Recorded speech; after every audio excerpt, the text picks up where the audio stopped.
한번 같이 말라기 4장 2절 같이 읽겠습니다. 시작. 내 이름을 경외하는 너희에게는 의로운해가 떠올라서 치루하는 광선에 바라리니 너희가 나가서 요한관에서 나온 송아지같이 뛰리라. 제가 4장 2절만 가지고 왔습니다. 자, 오늘 마지막 말씀, 구약의 마지막 선지자입니다. 누구라고요? 말라기입니다. 나의 사자, BC 444년동 구약의 마지막 책이라고 볼 수 있습니다. 언약이 기초한 하나님의 사랑, 그 사랑을 오늘 노래한 말한 그런 선지자의 말씀입니다. 자, 숨어있는 비밀이 하나 있습니다. 어떤 비밀이 있냐면 영성이 무뎌지면 우리의 삶에 문제들이 일어납니다. 그러나 우리의 영성이 날카로워지고 예리해진다면 우리의 삶의 문제들이 사라지고 형통해집니다. 그래서 오늘 말씀을 통해서 나의 삶을 돌아보면서 우리의 영성을 점검하는 시간 되시기를 예수님의 이름으로 축복합니다. 그렇습니다. 하나님을 믿는 사람들, 신앙을 가진 사람들은 계속적으로 뭘 점검해야 되냐면 영성을 점검해야 됩니다. 그렇지 않으면 우리의 인생은 좋지 않은 방향으로 끊임없이 흘러갑니다. 왜요? 왜 우리가 끊임없이 이걸 점검하지 않으면 좋지 않은 방향으로 흘러갈까요? 마지막 책에 말라기에 말씀하고 있습니다. 인간은 타락한 이후에 하나님을 거스리는 존재가 되었기 때문입니다. 그래서 이 죄로 인해서 타락한 인간은 하나님을 사랑하지도 않고 하나님을 바라지도 않고 끊임없이 하나님 없이 살아가려는 움직임이 성경 전체에 다 나타나 있습니다. 그래서 하나님을 반역한 인간은 구제불능이었다는 것입니다. 그래서 말라기는 바로 인간을 어떻게 구제불능인 인간을 구원할 수 있는 방법이 없다는 거예요. 그래서 예수 그리스도의 오심만이 결국은 이 인간을 구원할 수 있는 마지막 기회다. 마지막 핵심적인 방안이다라고 선포하고 있는 것 같습니다. 그래서 말라기는 하나님과 인간 사이의 대변인의 삶을 감당합니다. 지지난주 계속 말씀드렸지만 느헤미야를 통해서 성벽을 재건하였고 이스라엘의 국가의 위상을 높여 세웠습니다.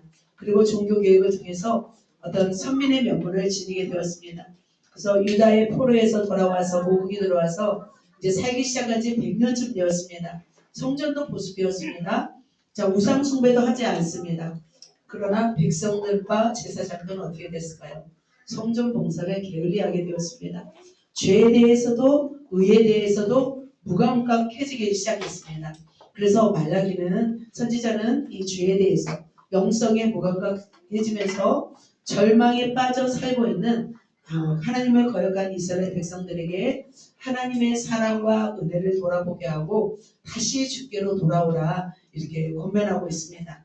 인생을 살아가는 우리도 날마다 돌아봐야 될 줄 믿습니다. 왜냐하면 우리에게 주어진 시간이 길어요, 짧아요? 굉장히 짧습니다. 저도 이제 50이 넘어갑니다. 금방 넘어가더라고요. 이제 60, 70도 이제 금방 넘어갈 것 같습니다. 유지할 수 없더라고요. 자, 어느 사형수가 있었습니다. 1849년 12월 러시아 사형 집행소에서 실제로 일어난 일이었습니다. 반체제의회를 통해서 사형 선고를 받은 28살의 청년이 있었습니다. 그 청년은 굉장히 안타깝죠. 28살에 이 세상과 작별을 해야 되니까 그 청년에게 마지막 시간을 주었습니다. 그 청년에게 주어진 시간은 5분이었습니다. 5분 뒤에는 그 청년은 이 세상에서 사라지게 됩니다. 그런데 그 5분 동안 그는 무엇을 했을까요? 5분 동안 기도를 하였습니다. 친구와 가족을 위해서 먼저 목숨을 버리고 이제 떠나야 할 그 사실을 알게 된 부모님들 얼마나 고통스러울까요? 그래서 부모를 위해서 기도했습니다. 그리고 나머지 시간은 자신의 삶을 되돌아보았습니다. 왜 나는 헛된 삶을 살았을까? 모든 것이 아쉬웠습니다. 그때 이제 5분을 남겨놓고 좀 더 살 수 있는 시간이 주어지면 얼마나 좋을까라는 생각을 했습니다. 그래서 마음 깊은 곳에서는 좀 더 살고 싶은 열망이 타올랐습니다. 그러나 주어진 시간 5분이 지났습니다. 이제 사형을 집행하기 시작했습니다. 그래서 사형 집행관이 총의 편안을 장전하는 척 소리가 들렸습니다. 그 소리는 그에게 어떻게 들렸냐면 심장을 뚫고 온몸은 벌써 고통을 머금고 부르르 떨기 시작하였습니다. 초점을 잃은 시야는 그의 정신을 겪고 저항하지 못하는 이 마음의 절망의 파도를 경험하고 있었습니다. 그때였습니다. 한 병사가 멀리서 달려오면서 멈추라 했습니다. 황제의 전갈을 가지고 왔습니다. 어떤 전갈이었냐면 사형 대신에 어떤 곳으로 유배를 보내라는 전갈이었습니다. 그 청년의 마음은 어땠을까요? 아찔한 순간을 넘어서 생명의 위기를 넘겼습니다. 그는 인생의 전환점을 맞이하게 되었습니다. 그가 누구였냐면 바로 러시아의 대문호 도스토옙스키 분이었습니다. 그러면서 그는 이렇게 유배를 받으면서 자신의 어떤 게으름과 무감각을 회개하기 시작했습니다. 그리고 나서 작품을 구상하기 시작했는데 그가 남긴 작품이 여러 가지가 있겠지만 죄와 벌이라는 여러분이 알고 있는 위대한 작품이었습니다. 그리고 전 세계 베스트셀러가 되었습니다. 우리도 마찬가지입니다. 우리에게 주어진 시간이 많지 않습니다. 우리가 게으름과 영적 무감각으로 무뎌지게 된다면 우리의 삶도 헛된 삶일지도 모릅니다. 우리는 어쩌면 영원히 죽을 위기에서 우리도 건진받은 자예요. 우리도 죄로 인해서 죽을 자였잖아요. 마찬가지로 여러분의 삶 속에서도 만약 여러분이 예수를 안 믿었다면 여러분이 어떤 삶을 살았을까요? 여러분도 마찬가지로 저와 여러분도 바로 우리가 어둠에서 죄악에서 또한 원수마귀로부터 우리가 건진받은 자들입니다. 그렇다면 우리에게 주어진 이 소중한 시간을 무엇에 투자하며 어떻게 살 것인가 우리는 생각해야 될 줄 믿습니다. 우리가 영적으로 감각을 잃어버리면 우리는 무감각해진 삶으로 살아갑니다. 그래서 우리는 날마다 영적으로 새로워진 삶을 살아가야 합니다. 그래서 우리는 끊임없이 우리의 삶을 되돌아보고 각성하지 않으면 우리의 시간들은 구겨진 쓰레기통에 버리는 그런 어떤 구겨진 종이처럼 쓸모없이 됩니다. 왜냐하면 우리의 본성이 타락하였기 때문에 끊임없는 우리의 본성은 잘못된 길로 우리를 인도하기 때문입니다. 그래서 말라기는 영성이 무뎌지면 어떤 모습이 되는지 말라기 시대의 사람들을 우리가 오늘 보게 될 것입니다. 그래서 오늘도 우리도 경각심을 가지고 우리가 영성이 새로워지려면 어떻게 해야 되는지 그들을 통해서 우리가 시행착오를 겪고 있는 그들을 통해서 발견해서 우리 영이 날마다 새로워져서 우리 삶이 무너지지 않는 그런 우리의 삶이 새로워지는 귀한 예수지대교회 모든 성도님들 되시기를 예수님의 이름으로 축복합니다. 아멘. 자, 본격적으로 들어가겠습니다. 그렇다면 영성이 무뎌지면 인생이 무너진다고 하는데 그러면 영성이 무너진 모습이 어떤 것이었을까요? 자, 첫 번째로 뭘까요? 변질되었던 모습이었습니다. 그들의 신앙이 변질되었습니다. 그러면 그들의 신앙이 변질되니까 그들의 신앙 생활을 어떤 모습으로 살아갔을까요? 대칭 모습이었습니다. 영성이 무뎌지는 사람들의 공통적인 특징들이 있습니다. 바로 대충 하는 신앙들을 볼 수 있습니다. 대충 신앙은 바로 신앙이 식어진 상태입니다. 예배가 식어지고 신앙생활에 흥미를 잃습니다. 아예 처음부터 신앙생활을 모르는 분이 아니라는 거죠. 우리 이 시대에 살았던 사람이 그러면 저절로 예배생활도 식어집니다. 만사가 귀찮아집니다. 그러면 변질되기 시작합니다. 여러분 변질되는 것이 얼마나 잘못된 것인지 알죠. 부패와 또 뭐가 있어요? 발효가 있습니다. 부패는 썩어지는 것입니다. 발효는 된장이나 김치처럼 먹기 편한 좋은 모습으로 변화되는 것입니다. 그런데 이 변질은 뭐냐면 부패와 같습니다. 여러분 뜨거운 밥도 식어지면 어떻게 될까요? 변질되기 시작합니다. 여러분 식은 밥 좋아하시나요? 식은 국 좋아하시나요? 식은 죽은요? 자, 갓 지은 쌀로 밥 육수에서 막 퍼낸 따뜻한 밥은 반찬이 필요 없습니다. 그죠? 라오디게아 성도들이 마셨던 지하수가 미지근했습니다. 여러분 미지근한 콜라 좋아하시나요? 미지근한 아이스크림? 네, 한번 드셔보실래요? 자, 신앙도 마찬가지인 것 같습니다. 그래서 하나님이 차갑든지 뜨겁든지 대충 하지 말라 이렇게 말씀하십니다. 신앙이 식어지면 신앙이 변질되면 우리의 삶은 어떻게 될까요? 무너지게 된 점 있습니다. 그리고 또 영적으로 무너지면 우리가 예배 생활도 대충 하게 됩니다. 변질되기 시작하는 것입니다. 그래서 우리 삶에서 하나님이 보지 않기에 우리가 대충 한다고 해서 누가 뭐 알아주는 사람도 없고 사실 그러잖아요. 하지만 보이지 않는 하나님은 어떻게 아실까요? 다 아실까요? 아시죠? 하나님은 눈동자처럼 지금도 졸지도 않고 주무시지 않고 여러분의 일거지 일투족을 다 보고 있습니다. 어떤 분은 막 하나님 공부를 하지 않고 뭐 말씀도 안 듣고 있는지 다 보고 있습니다. 사람들의 무너진 삶을 무엇으로 알 수 있냐면 바로 그들의 신앙의 변질된 모습을 알 수 있습니다. 학계 스가랴 선지자를 통해서 예루살렘으로 돌아왔습니다.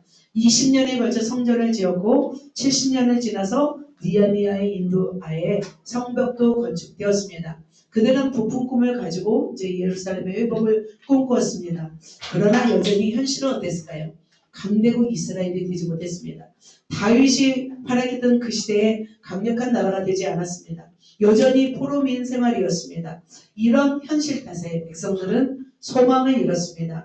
하나님을 의심하였습니다. 그리고 하나님에 대한 마음이 식기 시작하였습니다. 영적으로 무뎌진 삶을 살기 시작했습니다. 한마디로 뭐였냐면 축복기에 주시지 않자 이제는 하나님께 반기를 든 거예요. 여호와의 신앙이 점차적으로 오염되기 시작했습니다. 누가부터 이렇게 오염되기 시작했냐면 하나님을 가장 섬겨야 할 제사장들이 먼저 하나님께 반기를 들었습니다. 하나님을 가장 존경해야 할 제사장들이 어떻게 해요? 하나님에 대한 신앙이 변질되기 시작하였습니다. 그런데 그들은 자신들은 신앙이 변질되지 않았다고 했습니다. 자신들은 하나님을 멸시하지 않았다고 했습니다. 그래서 하나님은 그들이 하나님을 향해서 어떻게 변질되었는지 제시를 하게 되었습니다. 말라기 1장 7절입니다. 같이 한번 읽어보실까요? 너희가 더러운 떡을 나의 발에 들이고도 말하기를 우리가 어떻게 주의를 더럽게 하였나이까 하는도다. 이는 너희가 주의 상을 경멸히 여기는 이람이니라. 이렇게 말씀하고 있습니다. 네. 성소에 들어가면 분향단이 있습니다. 거기에 진설병을 놓는 곳이 있습니다. 그런데 더러운 떡을 하나님께 바쳤다고 하고 있습니다. 자, 더러운 떡은 어떤 떡일까요? 이런 떡입니다. 제사장들이 떡을 만들어 놓고 오래되었어요. 이제 만들어 놓고 그냥 놀았던 거죠. 그러니까 뭐가 폈어요? 곰팡이가 폈습니다. 그런 곰팡이 핀 진설병을 드렸다는 거예요. 또 어떤 떡을 드렸냐면 사람들이 먼저 먹어요. 그냥 대충하게 떡을 만들어서 먼저 하나님께 드리기 위해서 구웠지만 자기가 먼저 먹고 이런 것을 하나님께로 드린 것이었습니다. 그래서 이런 떡을 드리는 행위는 구약 시대에서는 절대로 있을 수가 없는 가증한 행위였습니다. 어제도 맛있는 떡을 먹었죠. 자, 새 가족을 위해서 아침에 일찍 떡을 해가지고 왔습니다. 귀찮다고 막 3일 전에 해놨어요. 딱딱하게 굳었습니다. 드실 수 있어요? 막 젖자리 데피면 따뜻하니까 안 드시잖아요. 더 귀찮아. 막 일주일 전에 해놨어. 그랬더니 아싸 어떻게 됐어요? 곰팡이가 폈습니다. 자, 그걸 가지고 왔습니다. 그러면 새 가족이라도 먹어야 먹어요. 새 가족도 안 먹죠. 하나님께 드리는 것은 정성을 다해야 되는 것 같습니다. 그래서 우리가 드리는 헌금도 우리가 어떻게 드려야 될까요? 뭐 구겨져 있으면 뭐 옛날 어른들은 다리미로 이렇게 펴셨다고 합니다. 그리고 어떻게 해요? 더러운 돈으로는 헌금을 해서는 안 된다는 거죠. 정당하게 벌어서 드리는 헌금하는 것이 옳다고 봅니다. 사기친 돈 하나님이 받으실까요? 도둑질해가지고 막 하나님께 헌금했다? 안 받으신다는 거죠. 그래서 이렇게 하나님을 멸시하는 것을 보았습니다.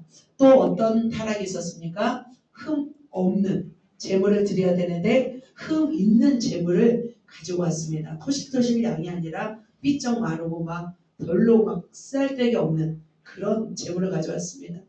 그래서 그래 이렇게 말하죠. 망군의 여호가 이르노라 너희가 눈먼 희생으로 드리는 것이 어찌 악하지 아니하며 저는 것 병든 것으로 드리는 것이 어찌 악하지 아니하냐. 그들은 어떤 것으로 바로 예물을 드렸냐면 바로 저는 것, 병든 것. 그래서 신명기에서는 어떤 말씀이 있냐면 눈먼 희생 제물은 제단에 드릴 수 없었습니다. 저는 것은 뭐냐면 신경이 마비되거나 뼈가 부러지거나 제대로 걷지 못하는 어떤 절름발의 동물을 의미합니다. 그래서 제사장들은 이런 흠이 있는가를 먼저 살피고 나서 온전한 것을 하나님께 드렸습니다. 그런데 제사장들이 어떻게 했어요? 바로 이런 것들을 드렸다는 거죠.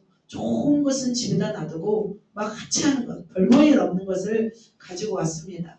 그래서 신명기 15장에도 이렇게 말씀하고 있습니다. 그 짐승이 흠이 있어서 절거나 눈이 멀었거나 흠이 있든지 내 하나님 여호와께 잡아들이지 못할지니. 레위기서는 신명기서는 바로 뭐였어요? 이렇게 하지 않으면 죽었어요. 그들은 이 율법이 생명이었습니다. 이 율법대로 하지 않으면 가차없이 돌에 맞아 죽을 정도로 하나님의 굉장히 제사법에 대해서는 굉장히 엄격하였던 거죠. 그럼에도 불구하고 이들은 병든 것, 율법에 드리지 말아야 하는 것들을 드렸습니다. 가장 좋은 것을 드려함에도 불구하고 쓸모없는 것을 드렸습니다. 그렇다면 그들은 왜 이런 것을 드렸냐는 거죠. 그들은 왜 이런 것을 드렸냐는 거예요. 이제는 제사 드리는 것이 번거로운 거예요. 귀찮다고 생각한 거예요.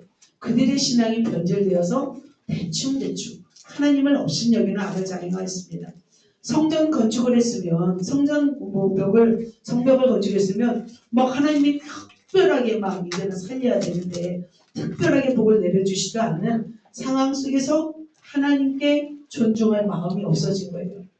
그래서 제사장들이 먼저 이렇게 하니까 백성들도 어떻게 했어요? 흠 있고 더러운 제물로 성전에 가져왔다는 것을 볼 수 있습니다. 저와 여러분도 마찬가지입니다. 저와 여러분도 신앙이 변질되면 어떤 모습이 될까요? 모든 것이 만사가 귀찮아질 것입니다. 하나님께 예배하는 것도 귀찮아질 것입니다. 찬양단이 막 귀찮아서 아무거나 찬양하고, 그죠? 목사가 말씀을 뭐 준비하지 않고, 저는 오늘 11시 1분 전까지 설교를 마무리했어요. 왜냐면 오늘 설교, 어제도 설교하고 제가 계속 잡히지가 않았습니다. 나라와 현실을 생각하면서. 하지만 1분 전까지 딱 마무리하고 제가 내려왔습니다. 정말 피토하는 심정으로 말씀을 준비하고 있습니다. 이렇게 준비하지 않는다면 저도 변질되는 거겠죠. 성도님들도 마찬가지죠. 막 일주일씩 머리 안 감고 머리 막 떠져가지고 오시는 거예요. 막 슬리퍼 찍찍 긋고 오고. 시간 때우기 위해서 온다면 하나님이 받으시겠습니까? 그 예배는 안 받으시는 거죠. 대충 주머니에 구겨있는 막 1,000원짜리 들고 와가지고 옳지 않은 거죠. 하나님은 이들의 이런 모습을 보면서 어떻게 말씀하셨냐면 이렇게 말씀하셨어요. 이런 말씀이죠. 그들은 만물의 여호와 이르노라 너희가 또 말하기를 가지겠습니다. 이 일이 얼마나 변태스러운 거 하며 고스하고 토색한 물건 저는 것 병든 것을 가져왔느니라. 너희가 이같이 연물을 가져오니 내가 너희 수준에서 받겠느냐. 주님이 받으시겠습니까? 주님이 안 받으신대요. 그들은 예배가 너무 번거롭다고 생각했습니다. 그래서 훔친 것, 저는 것, 병든 것을 가져왔습니다. 하나님은 이것을 받지 않으십니다. 그러면서 또 그들의 잘못을 일깨우기 위해서 어떤 말씀을 하냐면 이런 말씀을 하고 있습니다. 이 말씀 읽겠습니다. 너희 중에 성전문을 받을 자가 있었으면 좋겠다. 차라리 예배를 안 드렸으면 좋겠대요. 성전문을 닫아버렸으면 좋겠대요. 그리고 총독들도 상하고 온전하지 못한 선물을 한다면 총독들도 그것을 받지 않겠다고 말씀하고 있습니다. 빨간 글씨만 읽겠습니다. 이제 그것을 너희 총독에게 드려라. 그가 기뻐하겠느냐. 너를 영광하게 하느냐. 이렇게 말씀하고 있는 것을 볼 수 있습니다. 여러분도 마찬가지죠. 사람도 마찬가지죠. 우리가 아무거나 우리가 누구에게 선물할 때도 옷을 선물할 때도 내가 입기 싫은 옷 진짜 태진하고 철진하고 유행진한 옷을 선물하면 입겠습니까? 저는 입어요. 저는 성도님들이 주면 저는 거절은 못해요. 제 스타일 아니어도 거절 못합니다. 나도 먹기 싫은 음식을 준다면 누가 먹나요? 먹기 싫어. 누가 먹어요? 그 음식을 안 먹죠. 인간 총독도 받지 않은 흠 있는 동물로 하나님을 이렇게 드리면 총독도 싫어한다는 거죠. 그러면서 그들은 또 뭘 요구하지 아세요? 하나님께 복 내리기를 원했어요. 복 내리기를 원하는 거예요. 그러면서 나에게 복 주세요 하면서 준 거예요. 그러자 하나님은 바로 이 말씀을 합니다. 너희 중에 성전 문을 누가 닫았으면 좋겠다 하십니다. 성전을 폐하기를 원해합니다. 제사에 대한 하나님이 혐오감을 가져버렸습니다. 그래서 이스라엘 제사장들의 이 모독적인 행위를 볼 수가 없었습니다. 그러면서 하나님은 이렇게 이것을 닫아버리고 싶다라고 말씀하고 있습니다. 원래 레위 제사장들은 언약 관계에 있는 사람이었습니다. 그래서 레위와 생명과 평강의 언약을 세워서 하나님을 경외하게 하였습니다. 그런데 그들이 이렇게 성전문을 받을 만큼 하나님을 이렇게 모독하자 하나님은 그들에게 말씀하고 있습니다. 무서운 말씀입니다. 만군의 여호와가 이르노라 너희가 만일 듣지 아니하며 마음에 두지 아니하며 내 이름을 영화롭게 하지 아니하면 가지겠습니다. 내가 너희에게 저주를 내려 너희의 복을 저주하리라. 내가 이미 저주하였으니 이는 너희가 그것을 마음에 두지 아니하였습니다. 이미 하나님이 어떻게 돼요? 저주했대요. 근데 이제라도 뭐 하라는 거예요? 회개하고 다시 돌이키라는 거죠. 하나님을 영화롭게 하지 않으면 하나님이 저주를 내려버리신다고 말씀하고 있습니다. 더 무서운 말씀이 뒤에 있지만 그 말씀은 제가 놓지 않았습니다. 그래서 신앙이 변질되면 삶에도 문제가 생긴다는 것입니다. 그래서 변질 신앙은 위험하다는 거죠. 사랑하는 성도 여러분, 유다 백성들은 절망과 회의, 영적 나태함에 빠져들어갔습니다. 제사장들은 성전에 대한 예의가 없었고 성의가 없었고 하나님을 멸시하였습니다. 그래서 인간들이 영적으로 믿어지면 절망과 불신의 늪에 빠집니다. 그 결과 신앙이 변질되고 결과 삶의 문제로 이어진다는 것입니다. 그렇다면 우리가 변질되고 있는지 우리는 끊임없이 살펴보아야 됩니다. 변질된 신앙이 되지 않기 위해서는 우리는 날마다 성령의 불로 우리를 정결해야 될 줄 믿습니다. 예수 그리스도의 피로 날마다 정결함을 받아야 됩니다. 하나님은 우리의 변질된 신앙을 굉장히 싫어합니다. 우리가 일평생 사는 동안 하나님을 향한 신앙만큼은 변질되지 않기를 원하십니다. 여러분 신앙이 변질되고 있는지요? 변질되고 있는 가망성이 있는지요? 우리가 어떻게 알 수 있어요? 어떻게 알 수 있어요? 무너진 나의 삶을 보면 알 수 있습니다. 내가 지금 헌금 생활을 어떻게 하는지, 내가 기도 생활을 어떻게 하는지, 말씀 생활, 은혜 생활.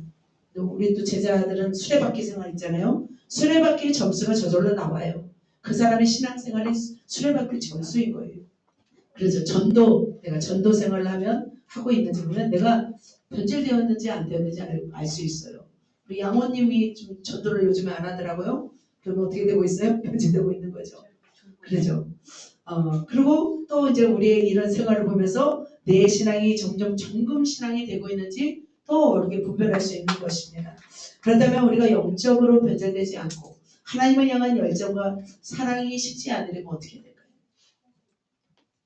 우리를 무엇으로 부르셨어요? 공동체로 부르셨어요. 한 사람이 기울여지면 한쪽이 어떻게 될까요? 무너지게 됩니다. 그래서 서로를 격려하고 권면하고 그래서 무너지고 있는 사람은 어떻게 될까요? 세워야 될 줄 믿습니다. 그렇게 된다면 우리가 어떻게 변질되지 않을 줄 믿습니다. 그리고 개인적으로는 끊임없이 어떻게 해요? 원수마귀의 공격과 세속으로 향한 우리의 발걸음을 제어해야 될 줄 믿습니다. 그리고 마지막으로 우리가 변질되지 않기 위해서는 뭘 해야 되냐면 우리는 영적인 삶을 추구해야 돼요. 영적인 삶이 근데 쉬워요? 어려워요? 어렵습니다. 죄성을 십자가에 못 박는 영성을 추구하는 거예요. 그리고 위대한 능력의 하나님을 우리가 어떻게 하는 거예요? 추구하는 거예요. 그래서 우리가 불같이 기도하는 거죠. 싸워야 하는 거죠. 예수를 강렬하게 사모하고 부르짖는 거예요. 성령을 힘입는 기도를 하면서 우리가 살아야 되는 거죠.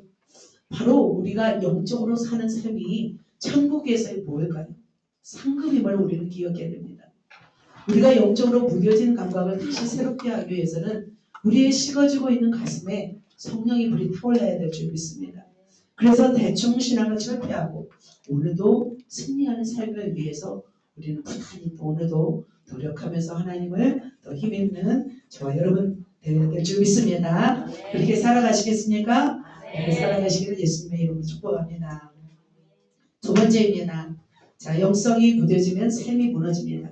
영성이 무뎌진 모습. 두 번째 뭘까요? 잘 보이나요? 변절. 아까 첫 번째는 변질이, 두 번째는 변절입니다. 변질이 더 나빠요? 변절이 더 나빠요? 변절이 더 나빠요. 한 글자 차이인데 더 나빠지는 것입니다. 이스라엘 백성이 이제는 변절하기 시작하였습니다. 바로 고용고대입니다. 바로 변절은 절기가 변한 거죠. 예전에는 마음이 찐했지만 그 돌아선 마음을 변절이라고 할 수 있습니다. 자, 이스라엘 백성들이 포로에서 새로 보수한 성전에서 예배하면서 어떻게 했어요? 느헤미야를 통해서 성벽을 건축했습니다. 그때는 하나님을 향한 마음이 간절했습니다. 한 손에는 뭘 들었어요? 연장을. 한 손에는 무기를 들고 산발락과 도비아의 방해를 막아가면서 성벽을 완성했습니다. 그들은 하나님에 대한 마음이 뜨거웠습니다. 하나님을 바라면서 모든 것을 이겨냈습니다. 그런데 어느 시점에서부터 하나님께로부터 돌아서고 말았습니다. 열심히 주님의 일을 했다면 형편이 나아져야 되는데 국가적인 상황은 나아지지 않았습니다. 그러자 하나님을 향한 마음을 그들은 저버리면서 변절하기 시작했습니다. 그들이 변절한 증거는 무엇이었을까요? 바로 첫 번째는 하나님을 향해서 항의를 하면서 콧방귀를 뀌는 모습이었습니다. 과연 하나님이 우리 사랑하십니까? 라고 반문하는 것이 시작이었습니다. 하나님은 말씀하셨습니다. 내가 너희를 사랑하였노라 너희는 이르기를. 같이 읽겠습니다. 주께서 어떻게 우리를 사랑하셨나요? 나 여호와가 말하노라 에서는 야곱의 형이 아니냐 그러나 내가 야곱을 사랑했고. 하나님은 이렇게 말씀하고 있습니다. 과연 우리 백성을 사랑하였냐는 거예요. 이스라엘을 사랑했어요? 안 했어요? 하나님이 얼마나 사랑했는지 모릅니다.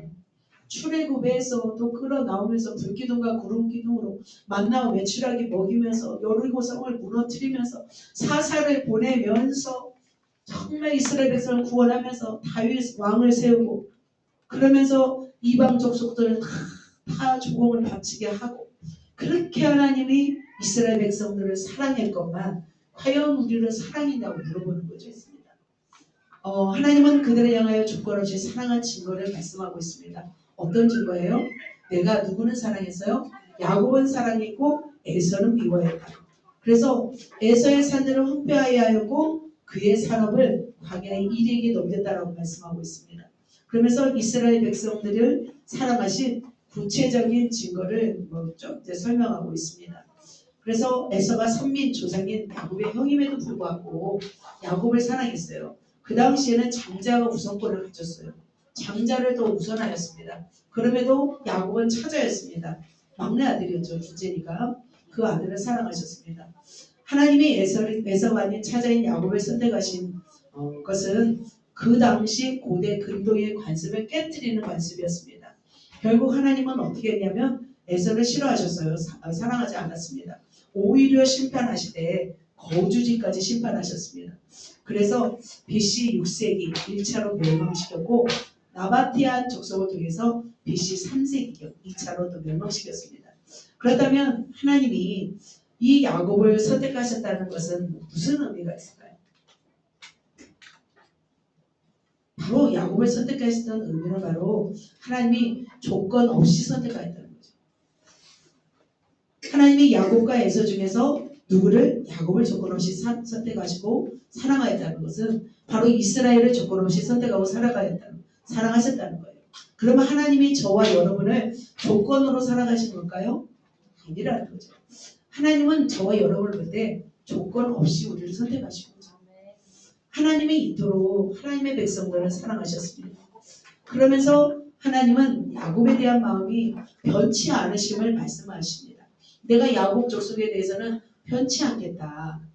같이 읽겠습니다. 나 여호와는 변덕지 아니하니 그러므로 야곱의 자손들아 너희가 소멸되지 않다. 그럼에도 불구하고 이들은 하나님 언제 사랑했습니까? 하고 말해도 하나님은 어떤 하나님이세요? 하나님은 변치 않은 마음이었습니다. 영원히 너희를 내가 소멸하지 않겠다고 또 말씀하고 있습니다. 그럼에도 불구하고 그들은 변절하여 거역 모드를 걷고 있었습니다. 야곱의 자손들아 돌아오라 했습니다. 그런데 그들은 한마디로 거역 모드로 말씀하고 있습니다. 어떤 말씀이냐면 이런 말씀입니다. 자, 그런즉 세 번째 줄 그런즉 내게로 돌아오라. 그러면 나도 너에게 돌아가리라. 이제 잠깐 헤어진 거죠. 그죠? 그런데 그들이 말합니다. 너희가 이르기를. 같이 마지막 절 시작. 우리가 어떻게 하여야 돌아가리까. 이미 돌아갔음에도 불구하고 어떻게 해야 돌아가겠습니까? 반문하는 거죠. 자, 그들은 하나님의 성전을 돌보지 않았고 마음은 이미 하나님에게서 떠나갔고 하나님에 대한 의리도 없었습니다. 하나님께 더러운 법을 드리고 병든 제물을 드리면서도 그러면서도 우리가 어떻게 돌아가야 합니까? 그런데 여기에 더하여서 그들이 예전에는 병든 것이라도 드렸잖아요. 저는 것이라도 드렸잖아요. 이제는 하나님을 드리는 봉헌을 조차도 아까워했습니다. 그래서 더 이상 이제 하나님께 아무것도 드리고 싶어 하지 않았습니다. 하나님에 관한 것은 관심이 없었습니다. 그래서 그들은 어떤 것을 했냐면 하나님이 다 이것을 너희가 도둑질하였다 라고 말씀하고 있습니다. 이제는 하나님께로부터 아예 돌이켜서 하나님의 것을 드리지도 않고 이제 하나님의 것을 도둑질하고 있는 모습을 그들에게 말씀하고 있습니다. 사람이 어찌 하나님의 것을 도둑질하겠느냐. 그러나 너희는 나의 것을 도둑질하고 말하기를 우리가 어떻게 주의 것을 도둑질하였나이까. 이는 곧 뭐예요? 11조와 봉헌물이다 라고 말씀하고 있습니다. 따지고 있습니다. 우리가 어떻게 주의 것을 도둑질했습니까? 그러니까 변절한 사람들은 조금도 거침이 없습니다. 하나님께 관심이 없고 무성의한 그들은 11조와 봉헌물도 드리지 않고 있었다는 거죠. 그래서 하나님은 온 나라가 어떻게 해요? 도둑질하였고 그로 인하여 저주를 받았다라고 이제 9절부터 말씀하고 있습니다. 그래서 바로 7장부터 11장까지는 거룩한 예물이 파괴되었다는 것을 말씀하고 있습니다. 그들은 이제 마음이 변했기 때문에 하나님의 것도 없었습니다. 내 것이었습니다. 하나님께 드려야 할 봉헌물 11조를 드리지 않았고 그의 삶은 이미 무너져 버렸고 악순환이 반복되었습니다. 우리도 돌아봐야 될 줄 믿습니다. 우리의 물질이 가는 곳에 우리의 마음이 갑니다. 그들이 축복받지 못하는 것은 무엇이었냐면 하나님의 법칙이 있었어요. 이제 우리가 또 다를 수가 있겠지만 하나님의 성전을 돌볼 때 그들 레위 족속에는 축복이 있었습니다. 그래서 형통하게 되었습니다. 그래서 하나님은 그들조차도 변절한 그들에게도 뭘 하냐면 여호와께로 돌아오라. 그럼 우리가 어떻게 돌아가겠습니까? 하나님의 말씀합니다. 11조와 헌물을 통해서 돌아오며 나를 한번 시험하여 보라. 만군의 여호와가 이르노라. 너희는 온전한 11조를 창고에 들여 나의 집에 양식이 있게 하고 그것으로 나를 시험하여 같이 읽습니다. 내가 하늘문을 열고 너희에게 복을 쌓을 곳이 없도록 붙지 아니하나 보라. 이렇게 말씀하고 있습니다. 나를 시험하여 보라. 하늘문을 열고 너희에게 복을 쌓을 곳이 없도록 붙지 아니하나 보라. 하나님이 어떻게 하라고 있어요? 이제 돌아오는 길은 무엇으로 돌아와요? 11조와 봉헌을 해보라. 그렇게 되면 어떻게 되냐면 메뚜기를 금하여 토지 수산을 먹어 없애지 못하게 할 거라고 말씀합니다. 포도나무 열매가 기한 전에 떨어지지 않게 하고 땅이 아름다워짐으로 모든 이방인들이 와 너희는 복되다 라고 말할 것이다 라고 말씀하고 있습니다. 그들의 삶에 피폐하고 그들의 삶에 형통하지 못한 이유는 바로 이것이었습니다. 11조는 아주 기본적인 신앙이었습니다. 그렇습니다. 변절된 신앙은 굉장히 무섭습니다. 변절한 사람들도 무섭죠. 그렇죠?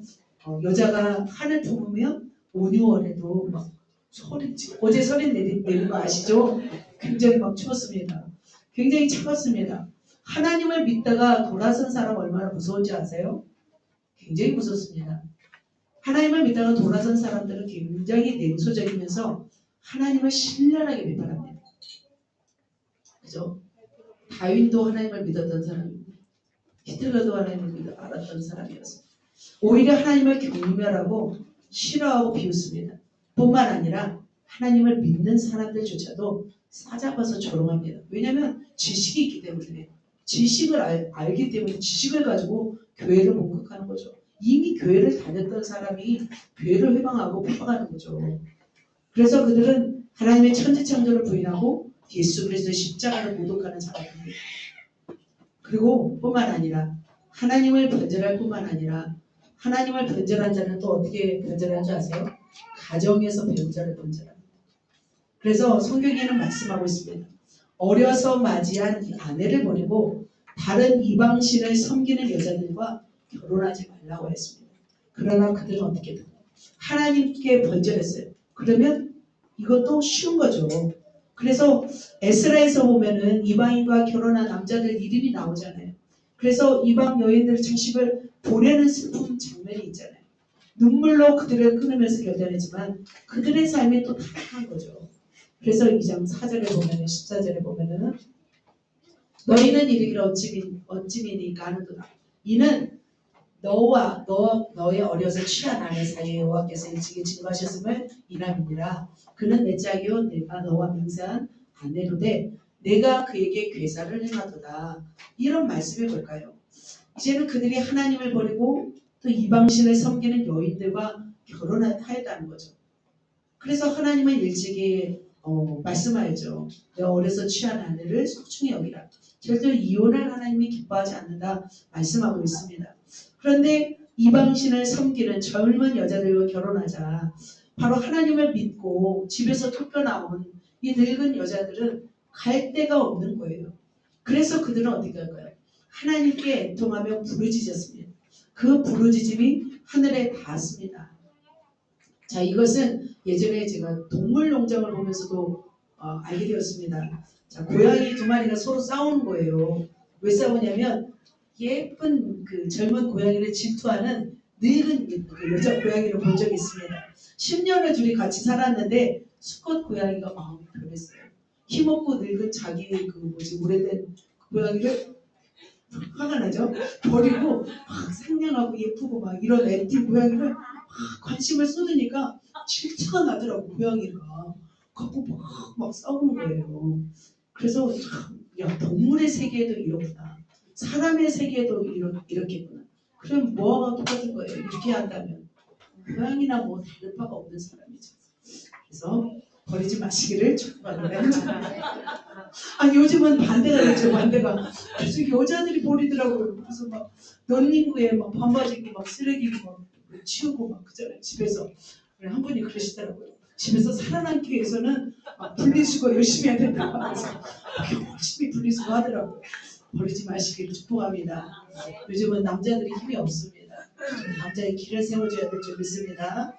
동물의 세계만 일어나는 것이 아니라 이 아내를 버리고 젊은 이방 여인을 아내로 맞이한 이스라엘 백성들을 향하여 하나님이 미워한다고 말씀하고 있습니다. 그런데 오히려 그들은 하나님의 명령을 어겼잖아요. 그런데 악한 말로 하나님을 괴롭힙니다. 어떤 악한 말을 합니까? 결혼해서 이제 취했죠. 바로 이방신을. 이것 때문에 이제 이방신을 선택하는 것입니다. 깨뜨렸다는 것입니다. 그러면서 이렇게 말하는 거죠. 너희가 말로 여호와를 괴로우시게 함으로 이르기를 우리가 어떻게 여호와를 괴롭게 하였나이까 이런 말씀이었습니다. 우리 빨간 것이면 너희가 말하기를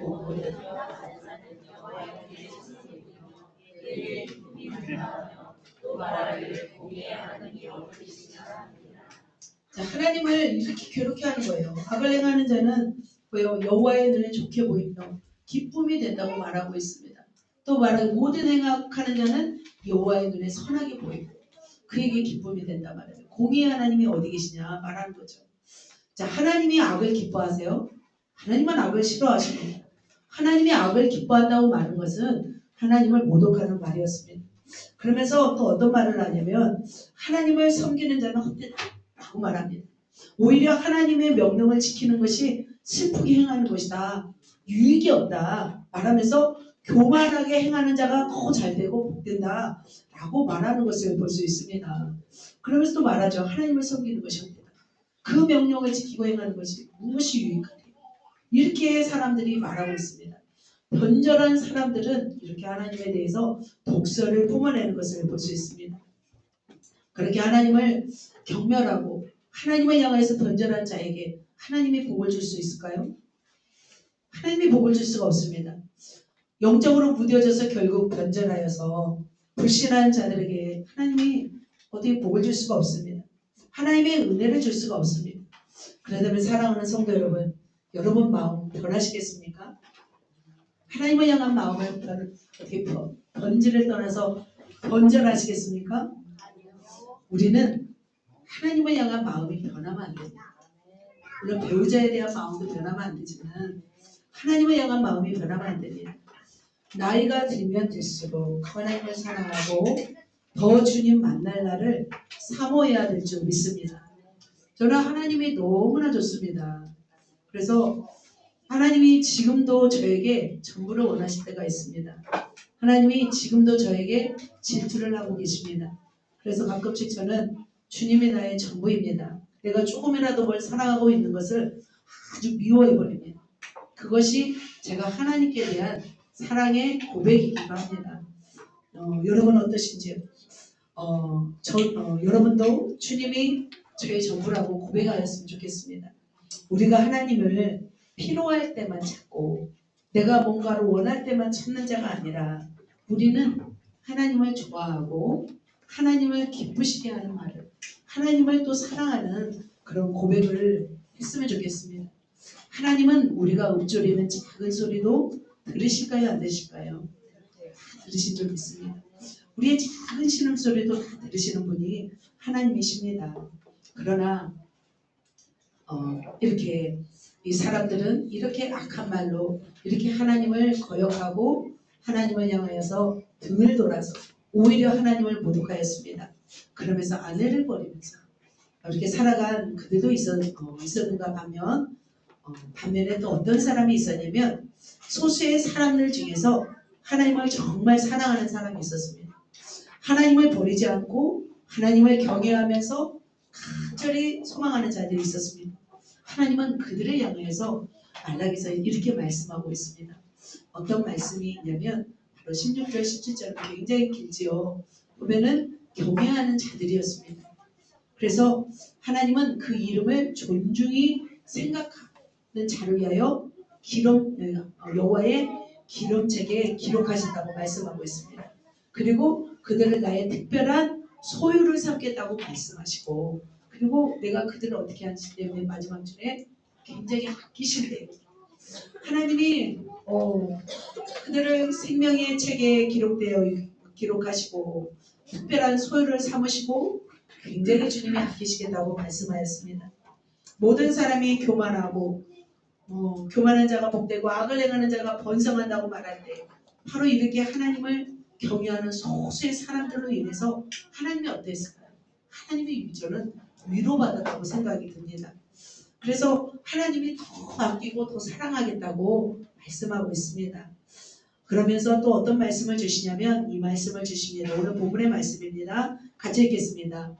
내 이름을 경외하는 너희에게는 의로운 내가 떠올라서 치료하는 광선을 바라리니 너희가 나가서 우연한에서 나온 송아지같이 되리라. 이렇게 말씀하고 있습니다. 내 이름을 경외하는 너희에게는 공의로운 해가 떠올라서 치료하는 광선을 비춰주신대요. 그리고 얼마나 감사하죠. 감사한가요? 그래서 외양간에서 나온 송아지처럼 정말 외양간에서 나온 송아지 보셨어요? 네, 외양간에서 나온 소민이가 있나요? 신나게 뛰놀아요. 막 교회 오면 신나. 자기 집보다 더 자유로운 것 같아요. 자, 송아지같이 뛰노옵니다. 이런 은혜가 우리에게 있다는 것입니다. 그런데 하나님을 경외하지 않는 자들에게는 어떤 말씀을 하냐면 크고 두려운 날이 이르기 전에 선지자 엘리야를 보내겠다고 말씀하고 있습니다. 네, 사랑하는 성도 여러분, 그렇다면 말씀을 정리하도록 하겠습니다. 우리는 신앙심이 변질되어서 이제 나중에 변절되면 안 됩니다. 변질보다 더 무서운 것이 변절인 것 같습니다. 변절은 돌아서는 것입니다. 변절되면은 하나님을 멸시하고 또 하나님의 말씀을 듣는 자가 어리석다고 하는 것입니다. 그러면서 하나님을 향하여 삿대질합니다. 내가 너희를 사랑했다 하니까 어떻게 언제 하나님 우리를 사랑했습니까? 얘들아 나에게 돌아오려 하니까 우리가 어떻게 해야 돌아가겠습니까? 하나님께 대꾸합니다. 11조 헌물을 들여 나를 한번 시험하여 보라. 그러자 하나님을 시험하는 자가 잘못되었다 라고 말합니다. 하나님은 악한 자를 더 기뻐하신다. 교만한 자가 더 잘된다 라고 말합니다. 마치 이제 구제불능의 종자들 같죠. 우리는 그렇습니다. 하나님을 거역하면서 하나님과 멀어지고 있다는 사실이 얼마나 두렵고 위험한지를 알아야 합니다. 그래서 우리가 영적으로 떨어지고 있는지를 끊임없이 발견해야 하며 날마다 우리가 경외함으로 하나님을 두려워함으로 나아가야 합니다. 그래서 우리가 언제 어디서 어떻게 떨어졌는지를 회개하여서 처음 행위를 우리는 가져야 됩니다. 하나님이 모르시는 분이 아니에요. 하나님은 우리 일거질 일족을 다 아시는 분이십니다. 그리고 우리 입술로 우리의 하나님을 괴롭게 하면 안 됩니다. 하나님이 하신 말씀이 옳다고 해야죠. 하나님을 거역하고 하나님을 대적하고 하나님의 말씀이 옳지 않다고 말하면 하나님은 어떻게 하신대요? 이미 저주를 받았느니라 말씀하죠. 하나님께 순종하고 하나님을 경외하는 자들은 하나님께서 저렇게 하신다고 말씀하고 있습니다. 하나님을 경외하는 자들이 참 많지 않은 세상이 있습니다. 이 세상의 온통 쓰레기 더미 속에서 살아가지만 마치 하나님을 경외하는 자들은 그 속에서 발견한 보화와 같은 자들이라고 저는 생각이 듭니다. 그래서 사랑하는 성도 여러분이 모두가 저는 보화이고 보화가 되시기를 또 축복합니다. 그래서 우리의 삶에 하나님께 드려야 할 것들을 더 온전하게 드리고 대충 하지 말고 신앙생활에 있어도 절개를 지키면서 온전하게 드릴 때 하나님은 그들을 보호하시고 치료하는 강선을 보내시겠다고 하시니 그 말씀을 믿고 순종하시기는 정말 여러분 되시기를 축복합니다. 말씀을 정리합니다. 영적으로 보내주는 인생이 되어진다. 첫 번째 같이 읽겠습니다. 변질되지 마라. 두 번째, 변절하지 마라. 자, 이렇게 사시겠습니까? 5분을 남겨둔 사형수처럼 이 인생의 소중함을 깨달아 이렇게 살아가신다면 주님 앞에 섰을 때 어떻게 칭찬받을까요? 잘했다, 충성된 종아라고 하시면서 하나님이 저와 여러분을 품어주시고 안아주시고 또한 사랑해 주실 줄 믿습니다. 우리 옆 사람에게 우리 부탁할까요? 우리 변질되지 맙시다. 두 번째요, 변질하지 맙시다. 그렇게 사시겠습니까? 네, 기도하겠습니다. 하나님,